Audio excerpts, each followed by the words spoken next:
दोस्तों, आज हम आपके लिए रोमांटिक कहानी लेकर आए हैं। यह कहानी गांव में रहने वाली एक लड़की की है जो एक साधारण किसान के परिवार में रहती है। अगर आपको रोमांटिक कहानी पसंद है तो आपको हमारी यह पोस्ट बहुत पसंद आने वाली है। आपको हमारी यह कहानी कैसी लगी आप हमें कमेंट करके ज़रूर बताएं। बहुत समय पहले की बात है, एक छोटे से गांव में जानवी नाम की एक लड़की रहती थी। उसके पिताजी एक छोटे किसान हैं और माँ एक गृहिणी है जिनका स्वास्थ्य खराब रहता है। जानवी अपनी माँ की देखभाल और खेत में काम करती है। जानवी बहुत सुंदर और दयालु थी। लड़की के पापा फूलों की खेती करते थे। जानवी की माँ दिल की रोगी थी। जानवी उनकी देखरेख करती थी। खेत पर पापा का हाथ बटाती।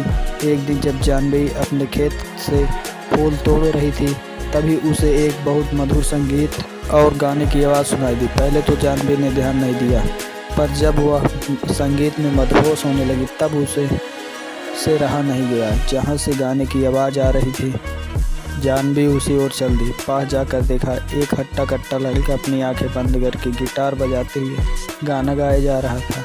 जानवी उस अनजान लड़के को एकटक होकर देखने लगी। बहुत देर तक जानवी ने उसको देखती रही और संगीत में खोकर उसके पास आंखें बंद करके बैठ गई। जब लड़के ने गाना बंद किया और आंखें खोली तब देखा एक सुंदर और मासूम सी लड़की उसके सामने बैठी है। लड़के का नाम राज था। राज ने पूछा, कौन हो तुम? जानवी ने एक ही दम चौंक गई और कुछ नहीं बोल पाई। धीरे धीरे दोनों की बात करना शुरू किया। जानवी ने राज के गाने की तारीफ की और राज ने उसकी सुंदरता की। राज पड़ोस के ही गांव का लड़का था जिसको संगीत में बहुत रुचि थी, पर घर वालों के कहने पर वह शहर में पढ़ाई करने गया था और नौकरी न मिलने की वजह से गांव वापस आया था। उस दिन दोनों बैठकर घंटों बातें करते रहे और दोस्त बन गए। जानवी को राज पसंद आ गया और दोनों रोज मिलने लगे। बहुत कम समय में दोनों एक दूसरे के प्यार में पड़ गए। जानवी को अपना किस्मत में पाकर राज खुश रहने लगा, पर उसकी यह खुशी ज़्यादा दिन की नहीं थी। एक दिन जानवी के पिता ने दोनों को एक साथ पकड़ लिया और राज को दोबारा उसके गांव में आने से रोक दिया। जानवी ने अपने पिता को समझाने की कोशिश की, पर उसके पिता ने एक गाने वाले के साथ सख्त खिलाफ थे। जब जानवी की मां को यह पता चला तो उसकी तबीयत और बिगड़ गई। इस बात से परेशान होकर जानवी ने राज से फ़ोन पर भी बात करना बंद कर दिया। राज ने मायूस होकर गांव को छोड़ दिया।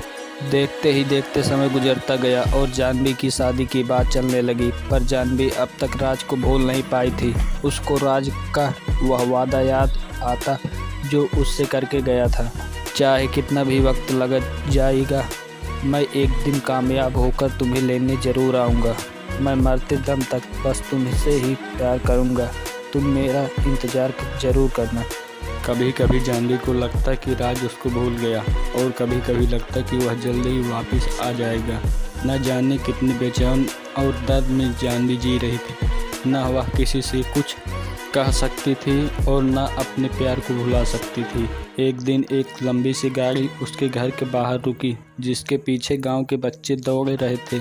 इससे पहले गांव में इतनी महंगी गाड़ी कभी नहीं आई थी। गाड़ी देखकर ही मोहल्ले के सभी लोग जमा हो गए। आराम से घर के गेट खोलते हुए जैसे ही राज अंदर पहुंचा, जानवी ने देखते ही उसे दौड़कर गले लगा लिया। जानवी की अंदर लेटी थी। राज और जानवी दोनों गले लगकर रोने लगे। दोनों एक दूसरे के प्यार को महसूस कर रहे थे। दोनों के मन से सारी शंकाएं दूर हो गई और दोनों का प्यार वक्त के साथ बढ़ता गया। जानवी की पापा से राज ने उसका हाथ मांगा और जानवी की मां का इलाज बड़े शहर में कराने के वादा किया।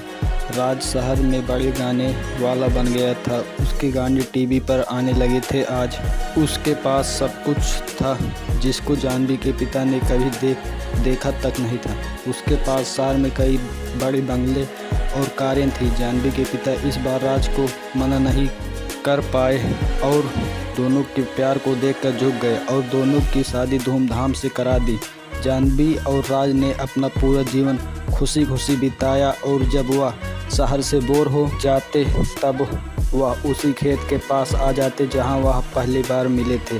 राज गाना गाता और जानवी उसकी बाहों में संगीत का आनंद लेती। दोनों ने धरती पर भी स्वर्ग का आनंद लिया। दोस्तों, आपको यह हमारी कहानी कैसी लगी हमें कमेंट करके ज़रूर बताएं। धन्यवाद। और अगर आप चैनल पर नए हैं तो चैनल के सब्सक्राइब ज़रूर कर लें।